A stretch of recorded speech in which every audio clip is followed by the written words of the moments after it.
45.52 ক্যারেটের একটি অসাধারণ নীল রঙের হিরে, যার থেকে চোখ ফেরানোই দায়। কিন্তু এই হিরেটি যতটাই সুদৃশ্য ততটাই প্রকট এর অভিশপ্ত হওয়ার বদনাম। হিরেটি প্রথম ভারতের কুল্লার খনি থেকে পাওয়া যায়। ভারতের এক মন্দিরের মা সীতার অলঙ্কার হিসাবে সাজানো ছিল হিরেটি। সেখান থেকে তাভানিয়ার নামের এক ব্যবসায়ী সেটাকে চুরি করে এবং হিরেটি এসে পৌঁছায় লুইস XIV হাতে। শোনা যায় তাভানিয়ার এক অজানা জ্বরে মারা যায়।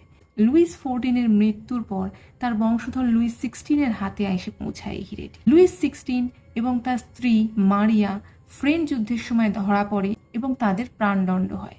এখানেও করুণ পরিণতি। এরপর হিরেটি হাত বদলে এসে পৌঁছায় এক ডাচ ব্যবসায়ীর হাতে। এই ডাচ ব্যবসায়ী প্রথম এই হিরেটিকে কেটে 45.52 ক্যারেটের করেছিলেন।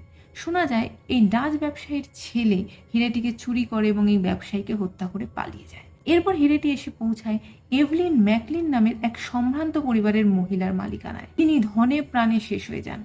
তার শাশুড়ি, তার ছেলে, তার মেয়ে প্রত্যেকে এক এক করে মারা যায়।